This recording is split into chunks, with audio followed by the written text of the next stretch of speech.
Good morning. I'm John Bowman, a member of the Unitarian Universalist Society, and my pronouns are him and he.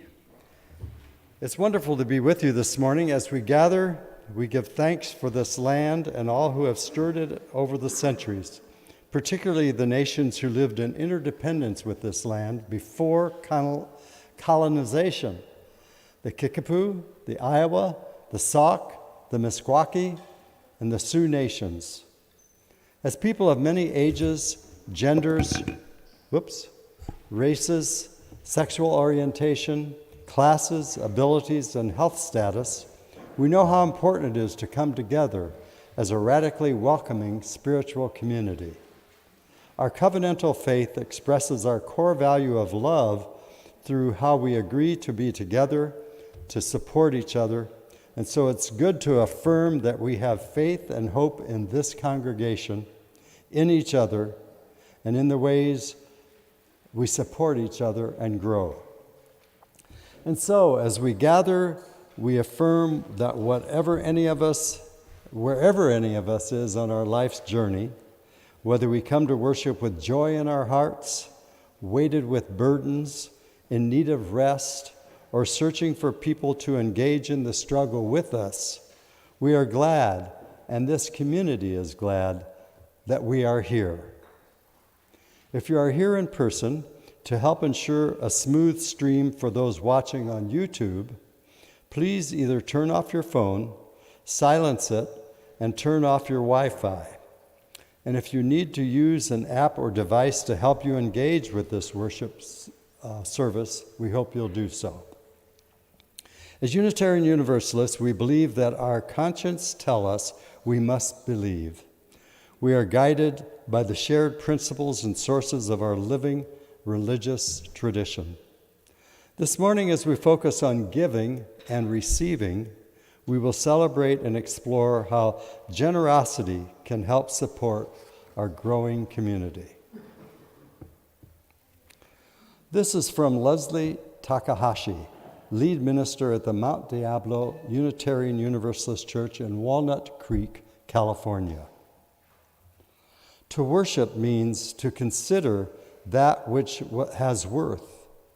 Today we consider with gratitude the many gifts of this community, the opportunity to be affirmed in who we are and to offer that affirmation to others, the chance to stand up to help remake the world in the ideal of justice, the freedom to choose one's own path to truth and to learn from the travelogues of others, the space to expand one's own spirit and to reconnect after busy or humdrum weeks with the sustaining truths of one's life.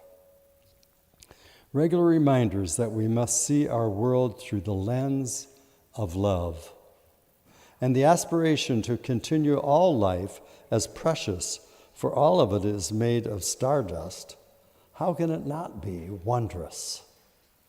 So this morning, let's welcome all of these gifts with gratitude, for they have been paid for with many currencies. The blood of martyrs who died so that we can be free in our religion. The sweat of those who persisted in justice's name against hostility and adversity. The tears of those who struggled to build better lives for those in this life. The questions of our children as they understand the world anew and offer their understanding to us as a fresh lens. The laughter and joy of those giddy with the embrace of community. The dollars and cents of those who gave what they could and then stretched a little more. The infinite acts of service that make the parts greater than the whole, done by those who knew themselves in sympathy with our purposes. So today, we consider with gratitude and humility what it means to pay forward what has been paid forward to us. And now, with all of this, let us enter into worship with gladness in our hearts.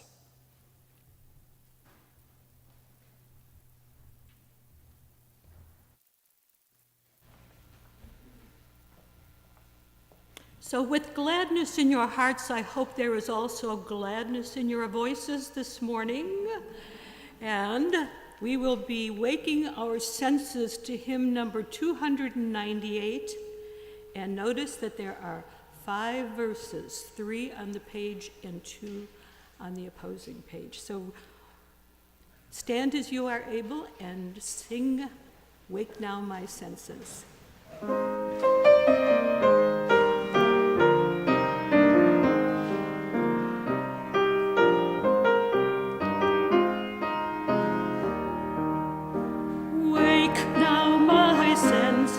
And hear the earth call, feel the deep power of being in all.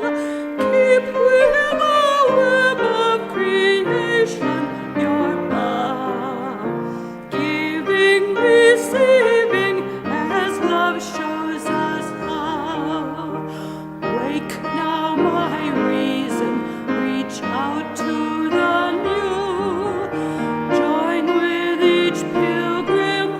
quests for the true, honor the beauty and wisdom of time, suffer thy limit and praise the sublime. Wake now, compassion, give heed to the cry, voices of suffering fill the wide sky. Take as your neighbor, both stranger and friend, praying and striving their hardship to end. Wake now, my conscience, with justice thy guide. Join with all people whose rights are denied. Take not for granted a privileged place. God's love embraces the whole human race. Wake now, my vision, a ministry clear. Brighten my pathway with radiance here. Mingle my calling with all who will share. Work toward the planet transformed by our care. Thank you.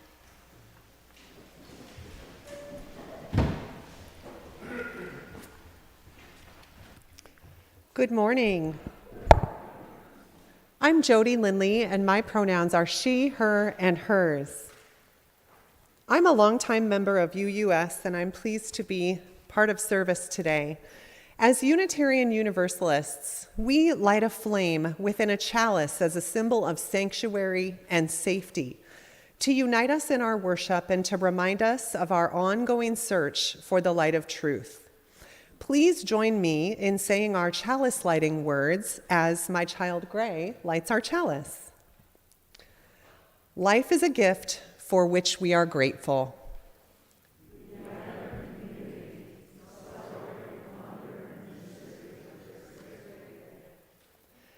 So let us now kindle the flame of our liberal religious heritage and renew our covenant of mutual love and care.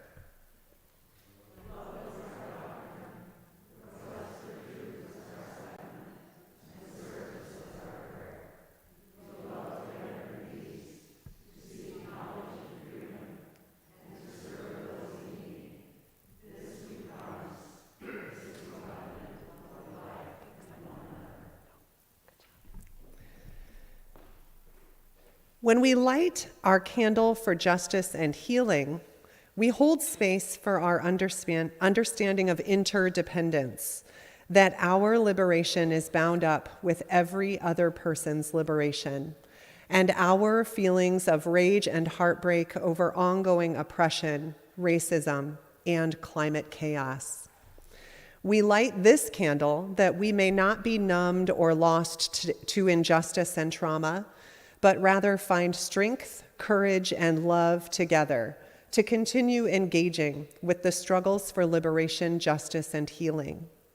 We light this candle to help us remind ourselves that together we are creating resilience and hope. Today, as we light this candle, we're particularly mindful of those directly impacted by Hurricane Ian. As I light this candle, let's hold a time of silence to listen to our hearts and bodies, or perhaps to lift up prayers.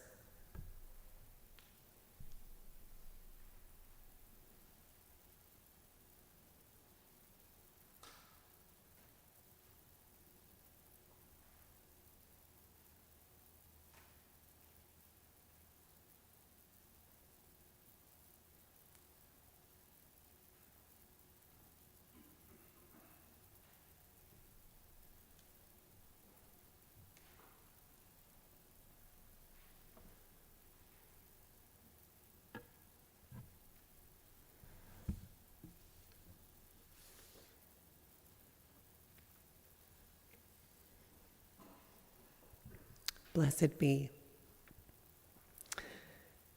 Now I'd like to share a story with you all in our time for all ages.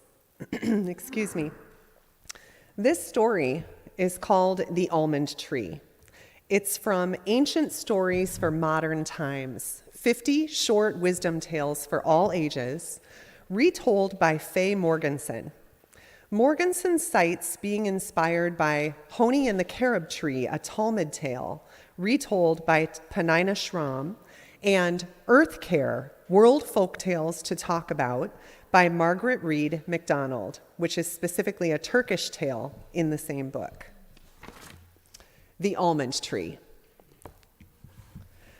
Talia's face was like a complicated map, full of ridges and wrinkles. Her back was bent over, and when she walked, she shuffled. Still, she had a twinkle in her eye, and she always had a kind word for her neighbors, her children, her grandchildren, and her great-grandchildren. She spent most of her days in her rocking chair, looking out over her garden. If she had a visitor, she'd share memories of the good old days. When she was alone, she'd remember to herself. Now and then, she'd hum a little or wiggle her fingers. It was during one of those mornings alone that Talia surprised herself by coming up with an ambitious decision. She made a phone call. A few hours later, when the doorbell rang, the delivery person was patient while she slowly shuffled her way to the door. She directed him to carry the very tall, skinny parcel he had brought to a bare corner of the garden.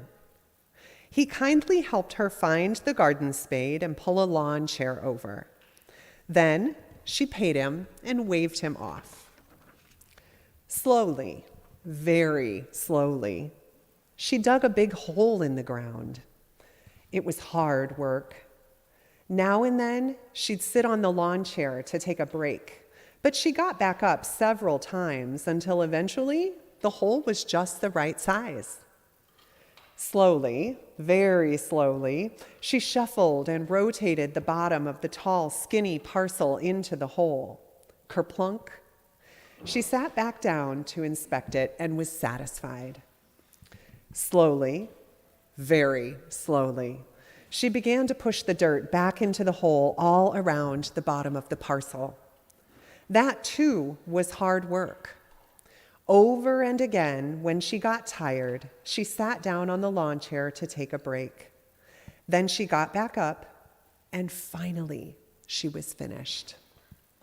She unwrapped that tall, skinny parcel, and there it was. You've probably guessed, a beautiful sapling tree. She sat down once again to admire it. About then, her neighbor arrived home and poked her head over the fence. She looked alarmed and said, "Talia, you be careful. What are you doing, planting a tree? Ridiculous, someone your age. Is it an almond tree? It won't produce almonds for years." Talia laughed as she pointed at a very old tree in the opposite corner of her garden. Some of its branches were broken right off. Others were bent with age. Most of them were bare, even though it was the middle of spring. She said, "I'm like that old almond tree. My great-grandmother planted it. I loved to climb it when I was a little girl. Its branches were broad and strong.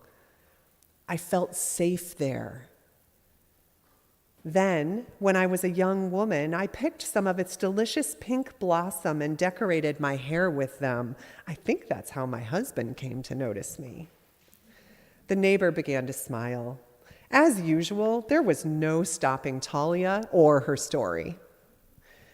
"When I was a mother," she reflected, "I picked the almonds, roasted them to perfection, and served them to my family. When I was a grandmother, I rested in the shade of the almond tree.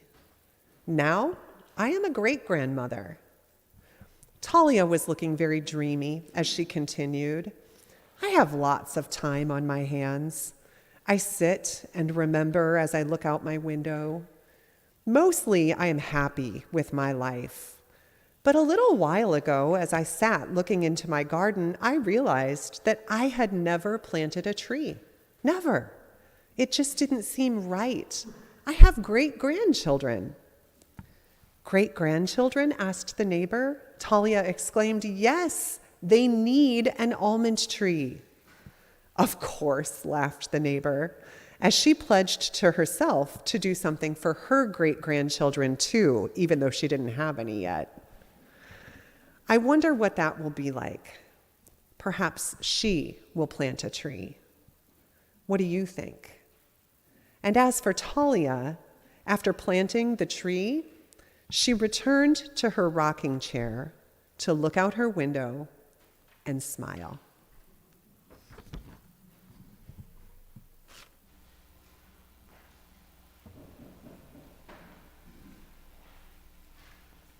I don't know that we have any young people who will be leaving, but the sentiment of the song is worth singing anyway.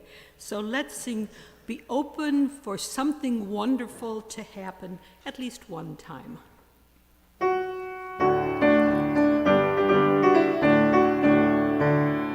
Be open for something wonderful to happen.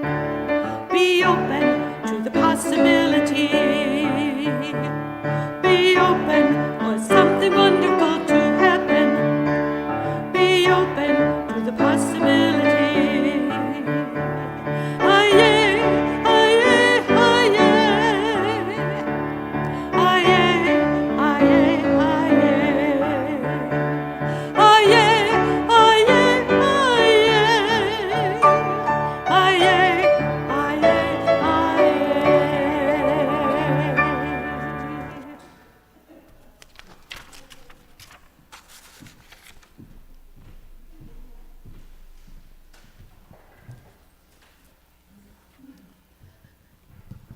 Good morning. If there are any children who would like to go to religious education time, they're welcome to do that. I am Peggy Garrigus, Director of Congregational and Community Engagement. My pronouns are she and her. If you're newer to our community, we are glad you're here. If you're here in person, your neighbor or a greeter in the atrium would probably love to tell you more about UUS or maybe even give you a tour. If you're here online, there is a link to a visitor form in the YouTube notes so that we can connect with you. Our congregation is made up of many people and many different communities. We gather in a variety of ways to learn, sing, laugh, share meals, try new things, and repair our beautiful broken world. Together we create a community that nurtures us as we seek to live love more fully and fiercely into the world. This morning, Kate Kunow, curator of the Cedar Rapids Museum of Art and chair of the Emma Goldman Clinic's board of directors, is here to share more about the work of the Emma Goldman Clinic, who is our community partner for the month of October. So I invite her forward.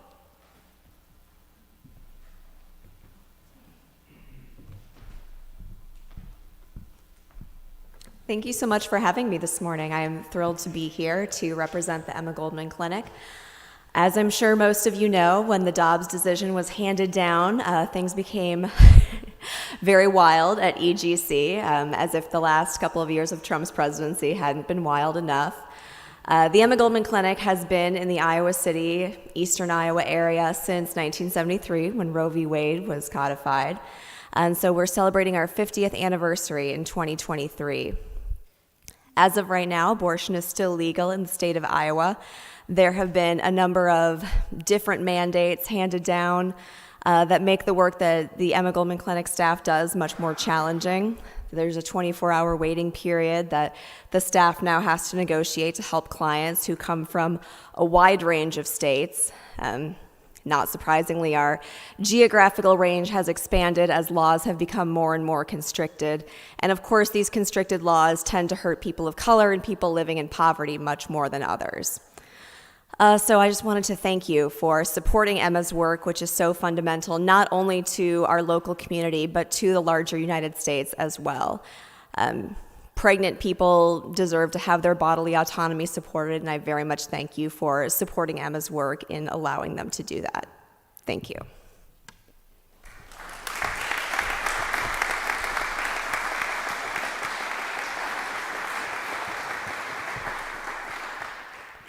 Thank you. This coming week, we're living out our values in a variety of ways. On Saturday at 4 p.m., we will be celebrating life and inviting others into UUS through a lively bossa nova concert here. We are nurturing deeper connections and growth through our wonderful Wednesday program this week.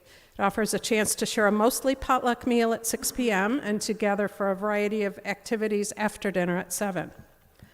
Also, immediately after this service in the conference room and on Zoom, there will be an opportunity to ask questions about our minister, Reverend Diana's short-term medical leave.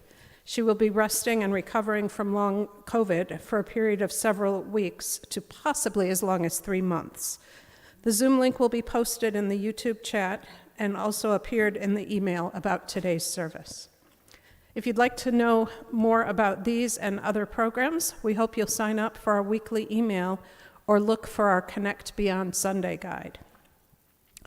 We are in the midst of our stewardship campaign, which is an opportunity to reflect upon and realize what UUS means to each of us and the significance of the UUS mission and vision.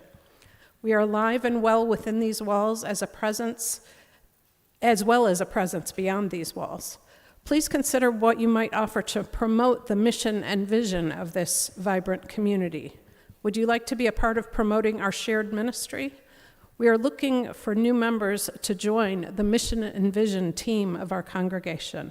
Please let Hazel Seba know if you would like to join the mission and vision team. I now invite Diana Miller to give us an update on our stewardship campaign.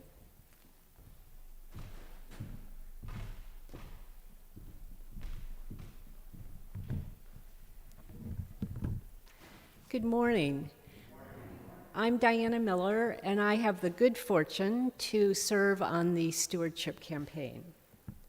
A few weeks ago, Carl, a friend I knew at Arlington Street Church in Boston, and now a Facebook friend, shared a story of a spiritual practice that he called a marker in his life. Markers are things that happen regularly, usually yearly, that help you understand where you are and how you have moved since the last time you passed the marker. His marker was about stacking wood every fall for his parents since he was 12 years old, and that's over 50 years. So in my life, one marker has been coming before you for 3 years to ask you to make your pledge to the annual stewardship campaign. Trust me, I won't be doing this marker for 50 years. This fall, I am asking you to make an annual pledge to UUS, a marker in your life. I ask you to reflect on 4 questions. What drew you to UUS? How has UUS helped you change and grow? how can you support this society financially? And can you do more than you did last year? Every pledge is important as we work to meet our goal. As we enter the second week of our campaign, we have received $98,147.60 from 42 pledges. If you haven't pledged, now's the time. We ask that you pledge by October 16th so that you can contribute to the generosity flowing from this community, and so our board has time to plan for the 2023 budget. May the act of making your pledge become a marker in your life. May it ground you and connect you more deeply to this beloved community. Thank you.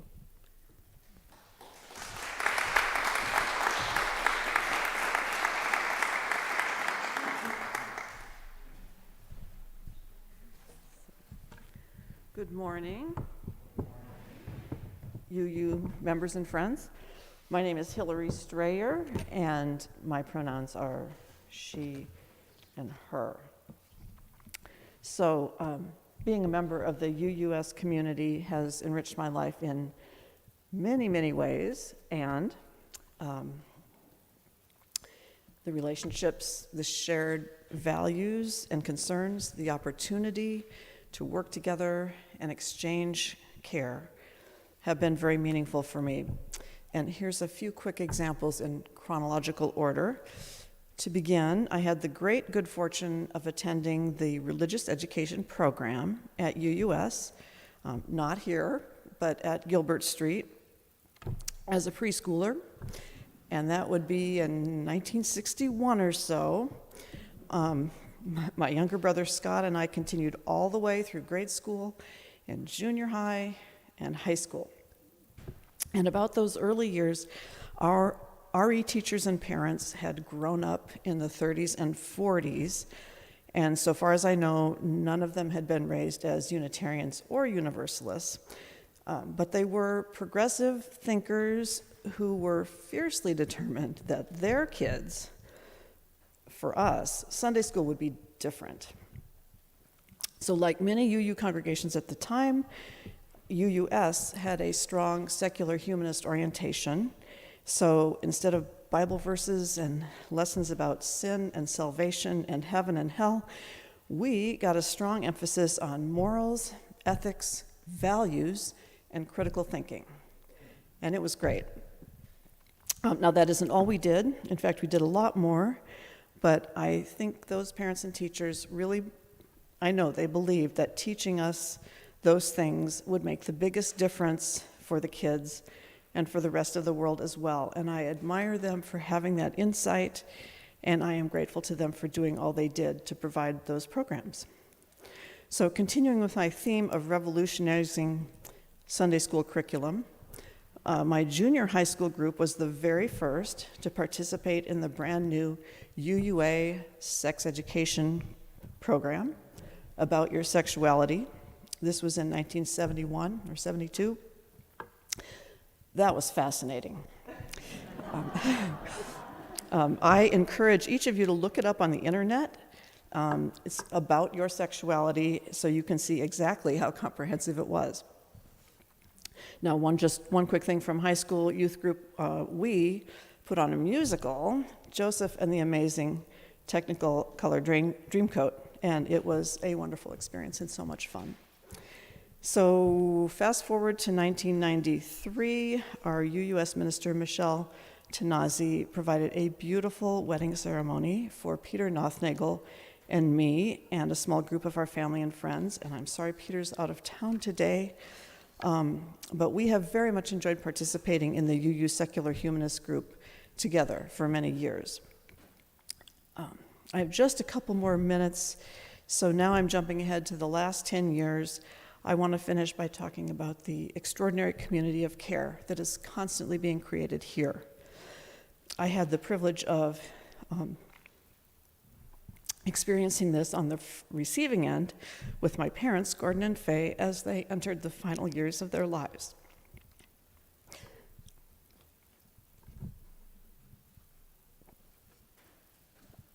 They were very active members for all of my life, so many current UU members and friends knew them quite well.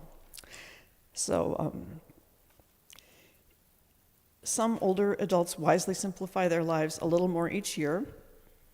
Mom and Dad admired the concept, but, but they were busily engaged in lots of other things until eventually some cognitive decline set in, and then at that point things just started to get a lot harder. So yes, it took pretty much the whole village to give them the best quality of life all the way to the end. And it wasn't just the hands-on help, but also the enrichment that people provided, just taking them to programs, coming to visit, sending a card, a call, stories and jokes, very important. And I also want to acknowledge the coaching from many of you. So anyway, I'm very grateful to be a member of this community. Thank you.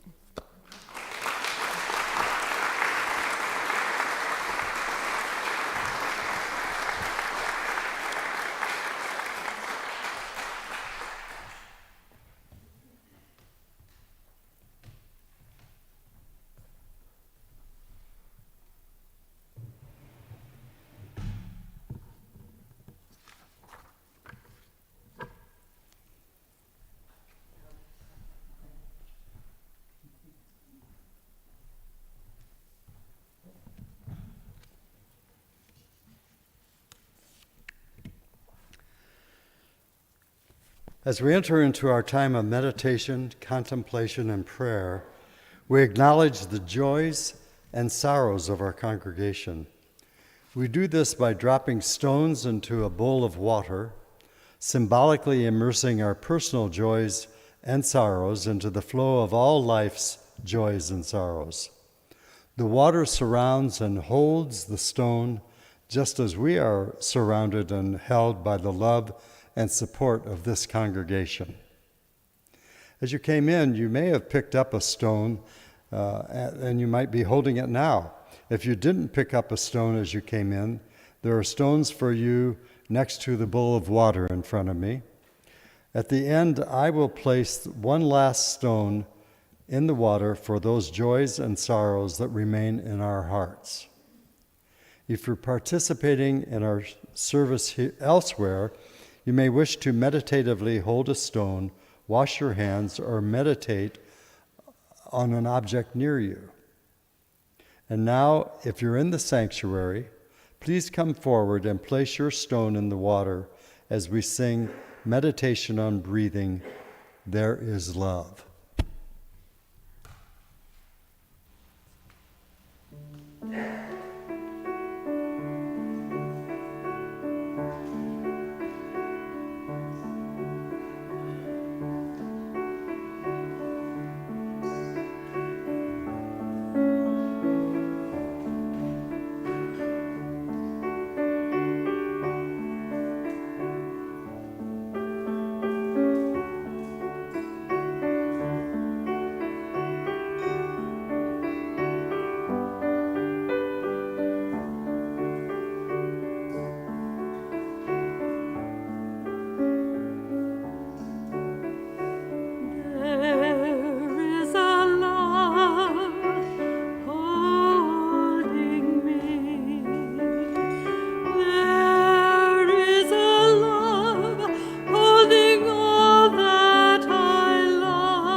May we hold the joys and sorrows of our congregation and the wider community tenderly in our hearts and our minds today and in the coming days. When we need a listening ear or heart or a helping hand, may we reach out. And when we know of the needs, may we offer support with loving kindness. For it is in sharing our lives, our cares, and our joys, and in giving and receiving that we know community most fully, that we have the opportunity to live our covenant with one another. Amen, and blessed be.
Well, unlike you, Hilary, I didn't have the pleasure of being raised a UU. I'm so jealous of that experience. I'm also going to share a little bit about my trajectory as a UU, however. And for me, it started my senior year of college, when I, as a young queer woman in Iowa City, was in search of a community where I felt celebrated and accepted and connected. My spiritual practice at that time in my life mostly looked like walks in the woods.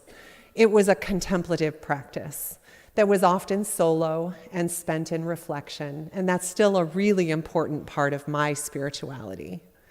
But I missed the Sunday rituals that I had grown up with in my Catholic upbringing. I knew I didn't want to go back to a Catholic church. I knew that wasn't for me. And I had heard about this really hip place at 10 South Gilbert where there were a lot of cool old folks. So I thought I would try it out. And I went on an Easter Sunday. Some of you have heard me tell this particular piece of my story before.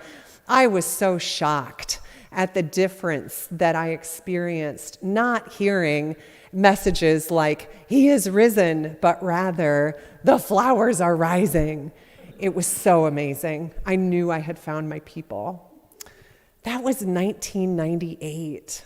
That's hard for me to admit. That makes me feel so much older on the outside than I feel on the inside. However, a really important part of my UU journey has been the people that I met that very first day, and the people who have continued to be an important part of my journey. And those people are those old folks. One of my favorite things about this congregation is the love that we have across generations. I wasn't planning on shedding any tears today, but Hilary, your parents are part of that story. They welcomed me with open arms and made me feel loved. I served as a worship associate in my 20s with your mom, and it was a really special experience. Lots of other folks in this room. Peg, where'd you go? I wouldn't call Peg Boschka an old folk at the time. She was more the middle-aged crowd of the UU back then. But Peg Boschka, another person who just welcomed me with open arms. Mary Catherine, right? I see so many others. Karen Fox, Charlie Eastham, Jan and Steve Locker. Here's why all of you mattered so much. As a young woman who at that time was early in my life, I had so many cycles of my life to go through, right? To fall in love, to be married, to have children, to feel like this was a community where you all helped me celebrate bringing new life into the world. And now, this place just continues to grow across generations. Now I count among my dear friends Jerry Wetlaufer, John and Val Bowman, so many new old folks in my life. Oh, I'm so glad you're laughing. I was worried that wouldn't go over well. And equally important, folks who go beyond my Sunday experience. Al Hood was one of my professors in my master's program. The next speaker today, David Jepsen, was one of my professors in my master's education. This is a community where our principles keep us together and tie us across generations. So part of giving for me connects back to that almond tree story and thinking about how each of us can plant deeper roots and grow new trees that can nurture all of our future generations. Thank you for giving that same love that you gave me to my children. I love bringing them here for RE and giving them the Hilary experience of Sunday school. It's such a special place, and it feels so special to be a part of it with all of you. Thank you.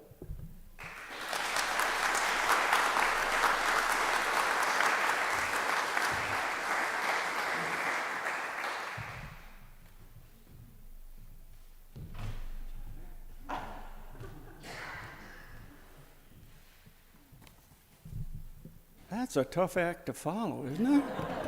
Holy cow. I consider it an honor to be a part of this team this morning, but I have a little different kind of message. Over the 19 years since Mary and I signed the UUS membership book, I've been asked many times, what keeps you coming back to UUS? Maybe you get that same question. Mary was asked a similar question by our Connecticut friend, pastor at the largest Lutheran church in New Haven, Connecticut. He posed the question after asking Mary with a slight smile, how, when changing from Roman Catholic to Unitarian Universalist, she could skip over the Lutherans.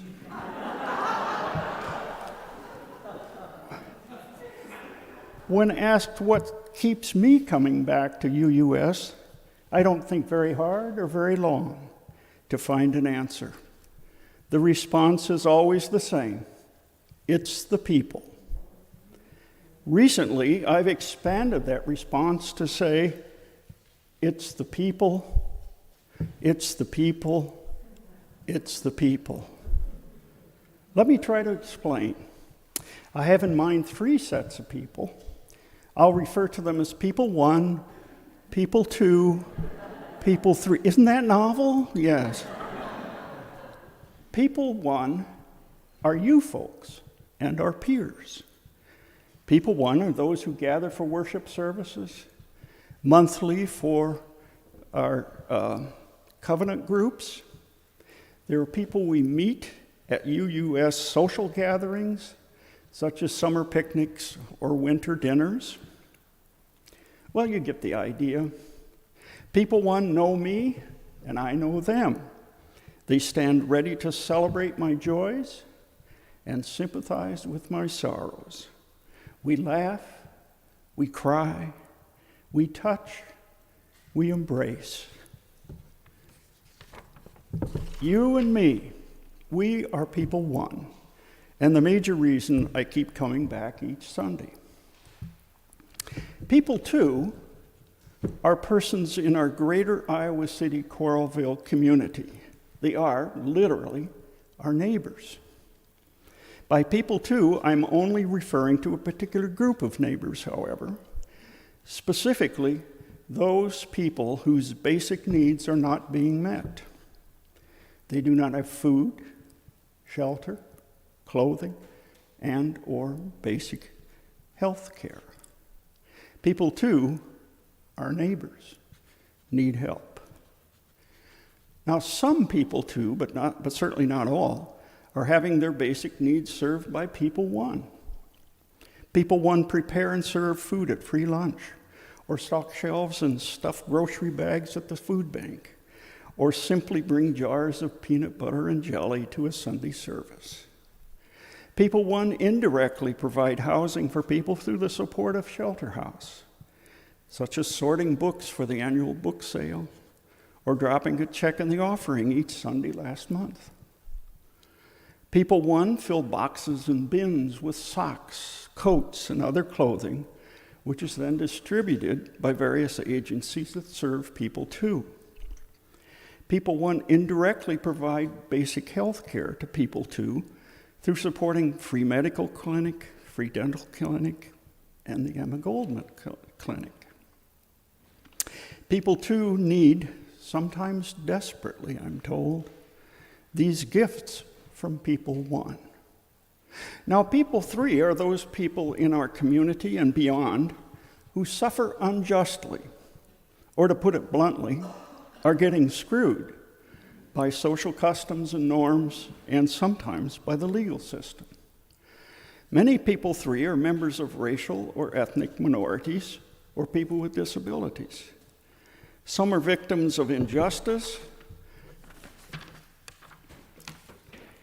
or are people who identify as lesbian, gay, bisexual, transgender, queer, or questioning, intersex, asexual. People 1 band together to promote policies and practices that treat all people justly. They advocate for free treatment laws. They try to persuade political leaders to make appropriate changes. People 1 write op-ed letters, join public protests. Still others travel to the U.S.-Mexico border to help those trying to escape oppression. People 3 rely on the support of people 1 to achieve fair and just treatment in our shared society. To return to the opening question, what keeps me coming back to UUS? I maintain it is people 1, you all. It is people 2, those neighbors in need, because by coming here I can at least be a part of people 1 serving people 2. And it is people 3, though I am not in the forefront of serving the cause of people 3, but by coming here I can at least cheer them on and thank them for what they do. So for me, the welfare of all people is a primary measure of an effective religious community. Therefore, my answer, and maybe yours, it's the people.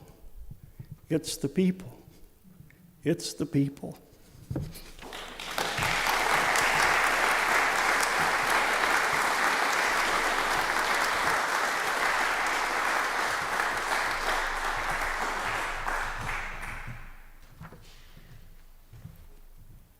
week, this congregation donates generously to organizations in the community, organizations whose work aligns with our values and principles. Our community partner agency this week is Emma Goldman Clinic, which we heard from earlier. There are several ways to make your gift. For those attending virtually, on the screen you will see instructions for how to give online. Or you may take this time to write a check and address an envelope to UUS to put in the mail. For those attending this service here in the sanctuary, you also can give online, or there is a basket for checks in the atrium, and the usher can help you find it after the service. When you're writing your check or making your gift online, please be sure to indicate your choice whether to assist the Emma Goldman Clinic or to make a contribution to the congregation in support of our operating expenses, or to contribute towards your pledge to the society. The offering is a sign of commitment to this free congregation, which is completely supported by the generosity of all who join with us. The offering is a sign that we will give and receive, and may we be transformed by our giving, and may the world be transformed by our gift.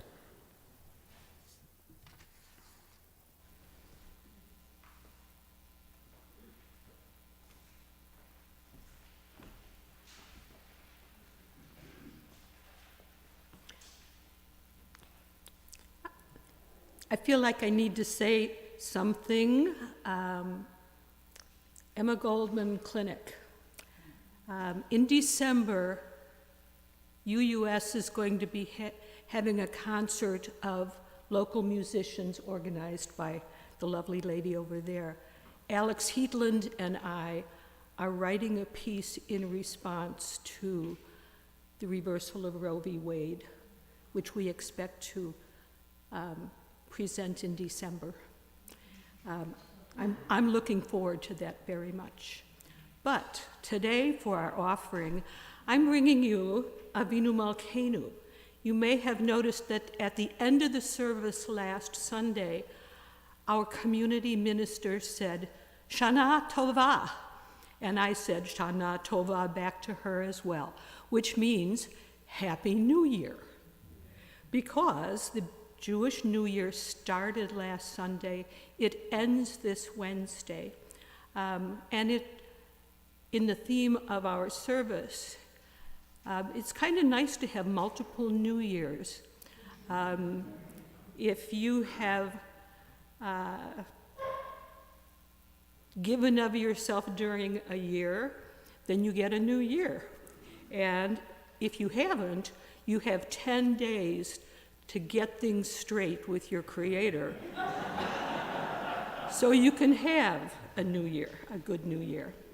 Avinu Malkeinu is typically sung by the cantor facing the bima. The bima is the altar. The Torah would be there. And it has many, many, many verses, and I'm going to only sing a couple of them with a little bit of English in the middle. This is not the piece that is noted in your order of service. I found what I think is more accessible arrangement of a folk melody by Michael Isaacson, Avinu Malkeinu.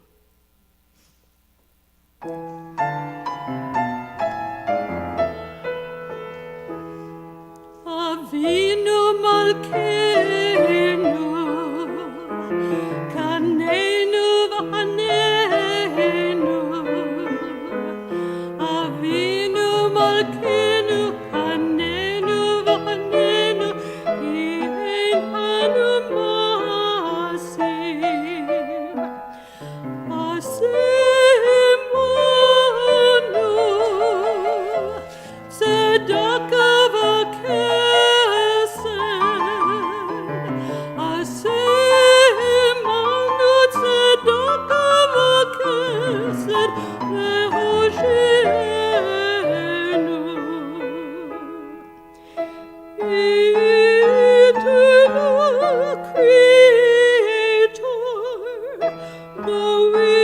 sinners, answer our pleas. charity and kindness help us find our way. Your way we have little merit, be our help. Show us compassion, answer us with generosity, grant us a good year. Avinu Malkeinu, Kahenu v'Hanenu. Avinu Malkeinu, Kahenu v'Hanenu, Kahen banu ma'asim. Asemanu, tzedakah v'chesed. Asemanu, tzedakah v'chesed, v'hoshienu.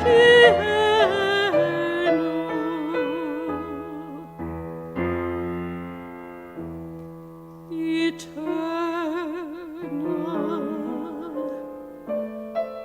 Creator.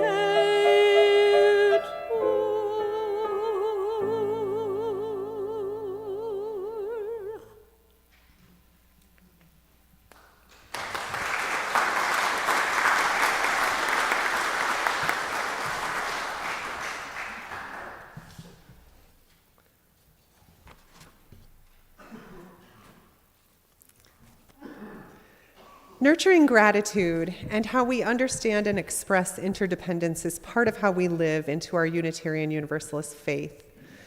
May what has been shared today help us more fully affirm our interconnection and live into love and justice. Immediately after the service, we will have time for all to join in conversation and community. If you're online, a link to our Zoom coffee hour rooms is being dropped into the chat. If you're in person, we gather in the fellowship hall and outside for conversation. Our discussion question, which you may want to chat about during coffee hour, is: how do you co-create community by giving and receiving? There are designated tables in the fellowship hall if you'd like to join a discussion specifically about this. You don't have to, it's an invitation. And if you'd like to know more about the resources used in today's service, you can find a bibliography at the end of our email order of service or using the QR code on your print order of service. And now, to close today's service, we will sing hymn number 400, Shalom Havarim.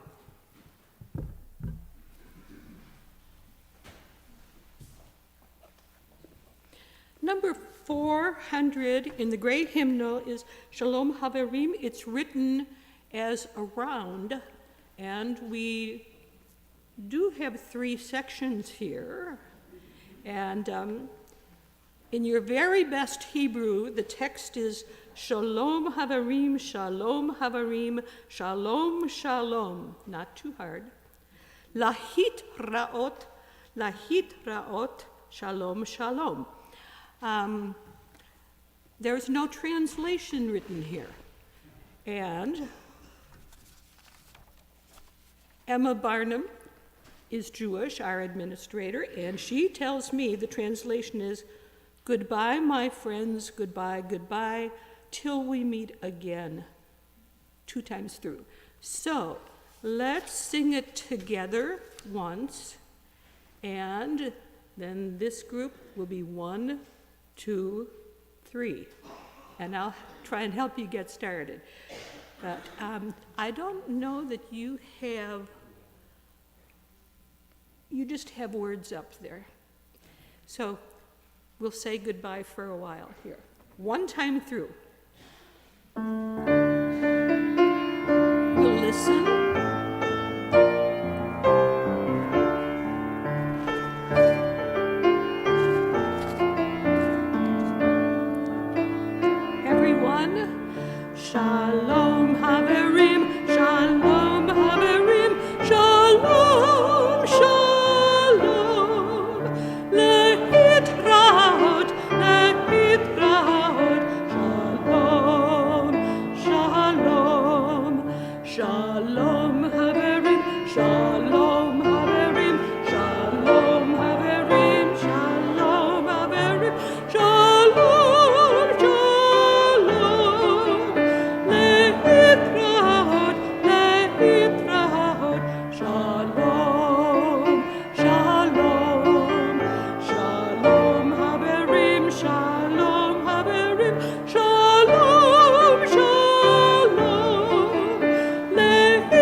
Please join me in the words for extinguishing the chalice. We extinguish this flame, but not the light of truth, the warmth of community, or the fire of commitment. All these we carry in our hearts and in our minds until we are together again.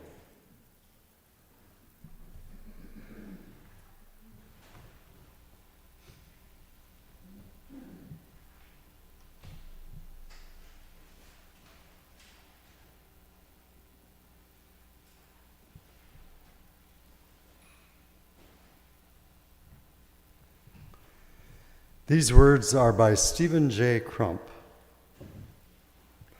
That which is worthy of doing, create with your hands. That which is worthy of repeating, speak with a clear voice. That which is worthy of remembering, hold in your hearts. And that which is worthy of living, go and live it now.